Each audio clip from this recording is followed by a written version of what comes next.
உலக நாடே பார்த்து ஆச்சரியப்பட்டு வியந்து போன ஒரு அழகான ஒரு பிரம்மாண்டமான கோயிலை பத்தி தான் நம்ம இன்னைக்கான வீடியோல பார்க்க போறோம். சிற்ப கலையிலும் கட்டிடக்கலையிலும் ஓவிய கலையிலும் சிறந்த ஒரு பிரம்மாண்டமான கோவில் தான் இந்த கோவில். இந்த கோவிலை பத்தி இன்னைக்கான இந்த வீடியோல ஃபுல்லா தெரிஞ்சுப்போம். இது மாதிரியான நிறைய யூஸ்ஃபுல்லான இன்ஃபர்மேஷன் தெரிஞ்சுக்க ரகு யூனிவர்ஸ் 21 யூடியூப் சேனலை சப்ஸ்கிரைப் பண்ணிக்கோங்க. எல்லாருக்கும் வணக்கம். நான் உங்கள் ரகு. Welcome to RGU.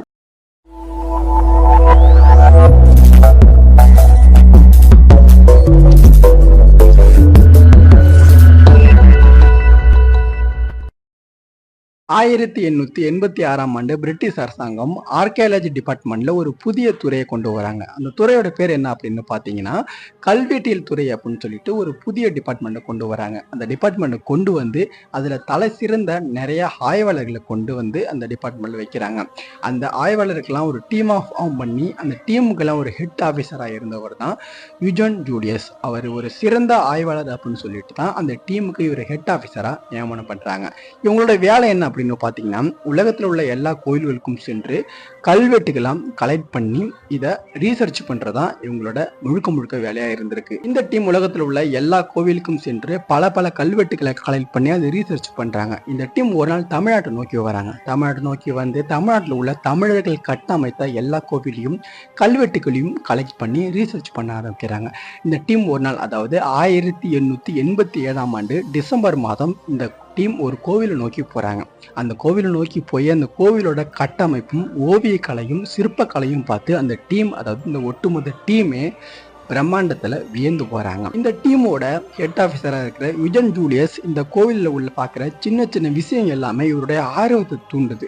இதை நம்ம எப்படியாச்சும் இந்த கோவிலை பத்தி ஃபுல்லா தெரிஞ்சுக்கணும் அப்படின்னு அந்த டீமோட ஹெட் ஆஃபீஸர் எல்லார்ட்டையுமே கேட்குறாரு, இந்த கோவிலை கட்டினது யாரு அப்படின்னு. அவர் ஒரு பூசாரிகிட்ட கேட்குறாரு. அந்த பூசாரிகிட்ட என்ன சொல்றாரு அப்படின்னு பார்த்தீங்கன்னா, இந்த கோவிலை கட்டியது கரிகால சோழன் அப்படின்னு அந்த பூசாரி சொல்றாரு. அந்த பூசாரிக்கு பக்கத்துல உள்ள ஒரு நபர் என்ன சொல்றாரு அப்படின்னா, கரிகாலன் சோழன்லாம் இந்த கோவிலை கட்டல, பரந்தாங்கன் சோழன் தான் இந்த கோவிலை கட்டியிருக்காரு அப்படின்னு அந்த நபர் சொல்றாரு.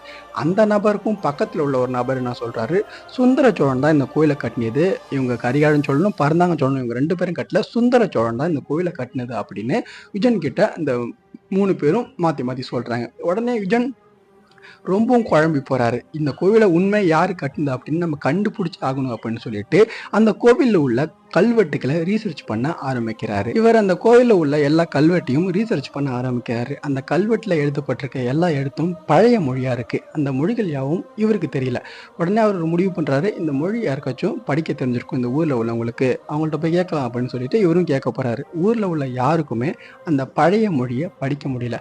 ஆனா ஒரு நபர் சொல்றாரு, இந்த மொழியெல்லாம் படிக்க தெரிஞ்ச ஒரு நபர் இங்க இருக்காரு, அவர்கிட்ட போய் பாருங்க, அவர் கண்டிப்பா படிச்சு சொல்லுவாரு அப்படின்னு சொல்லியிருக்காங்க. யூஜன் என்ன பண்றாரு, அந்த நபரை நோக்கி போறாரு. அந்த நபரோட பேர் என்ன அப்படின்னு கேட்டீங்கன்னா, அவரோட பேர் தான் டாக்டர் PS சுப்பிரமணி சாஸ்திரி வெங்கடேச பிள்ளை. யூஜன் ஜூலியஸ் அவர்கிட்ட போய் சொல்றாரு, இது மாதிரி இந்த கோயிலை பத்தி நான் ஃபுல்லா ரீசர்ச் பண்ண வந்தேன், இந்த கோயிலை பத்தி நான் ஃபுல்லா தெரிஞ்சுக்கணும். ஆனா கல்வெட்டை ரீசர்ச் பண்ணி பார்க்கும்போது கல்வெட்டுல உள்ள எல்லா மொழியும் பழைய மொழியா இருக்கு. இந்த ஊர்ல இந்த மொழி யாருக்கு படிக்க தெரியும் அப்படின்னு நான் கேட்கும்போது அனைவரும் உங்க பேர் தான் சொன்னாங்க, அதனாலதான் உங்களை பார்க்க வந்தேன்.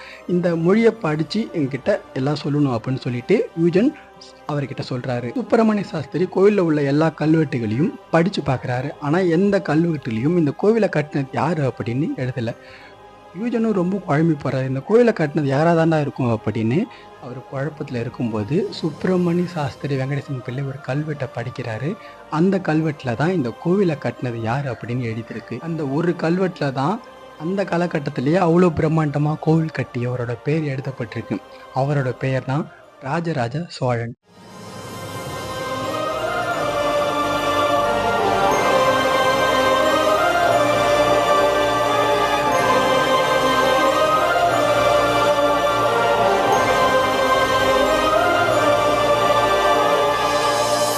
இந்த ராஜாவோட பேரை கேட்டதுக்கு அப்புறம், அதாவது ராஜராஜ சோழனோட பெயரை கேட்டதுக்கு அப்புறம் கண்டிப்பா உங்களுக்கு ஞாபகம் வர ஒரே கோயில் அப்படின்னா தஞ்சை பெரியவர் கோயில். அந்த கோயிலை பத்தி தான் இன்னைக்கு இந்த வீடியோல நம்ம ஃபுல்லா பார்க்க போறோம். கிபி 985 தஞ்சையின் மன்னராக இருந்த அருள்மொழிவர்மன் பல நாடுகளுக்கு சென்று பல போர்களை வென்று தன் நாட்டின் கொடிய பல தேசங்களில் பறக்க விட்டவர். அவர் சிறு வயதிலிருந்து வீரத்திலும் விவேகத்திலும் ரொம்ப சிறந்தவர். எந்த அளவுக்கு அப்படின்னு பார்த்தீங்கன்னா, சோழர்கள் அப்படின்னு சொன்னாலே ராஜராஜ சோழனோட பெயர் தான் அனைவருக்கும் ஞாபகம் வரும். அந்த அளவுக்கு வீரத்திலும் யோகத்திலும் ரொம்ப சிறந்தவராக இருந்திருக்காரு. சிறு வயதிலிருந்து வீரத்திலும் அறிவிலும் சிறந்த ராஜராஜன் சோழன் சிறு வயதிலிருந்து சிவன் மீது அளவு கடந்த பாசமும் பக்தியும் கொண்டவராக இருக்காரு. பல போர்களுக்கு வெல்வதற்கு காரணம் சிவன் தான் அப்படின்னு அவர் மனதார நம்புறாரு. ஒரு நாள் ராஜராஜன் சோழன் ஒரு கோவிலுக்கு போறாரு. கைலாசநாத கோவிலுக்கு போறாரு. அந்த கோவிலுக்கு போனதுக்கு அப்புறம் அந்த கோவிலோட கட்டிடக்கலையை பார்த்து வியந்து போறாரு. நான் பல போர்களை வெல்வதற்கு காரணமாக இருந்த என் ஈசனுக்கு இதை விட பெரிதா ஒரு கோவிலை என் நாட்டில் கட்டணும் அப்படின்னு ஒரு முடிவு பண்றாரு. அந்த கோவிலை இதுவரைக்கும் எந்த மக்களும் எந்த நாடும் பார்த்துருக்க கூடாது அப்படின்னு அவ்வளோ பிரம்மாண்டமா கட்டலாம் அப்படின்னு முடிவு பண்றாரு. தன் மனதில் உள்ள யோசனையை தன் சகோதரியான குந்தவை கிட்ட போய் ராஜராஜன் சோழன் சொல்றாரு.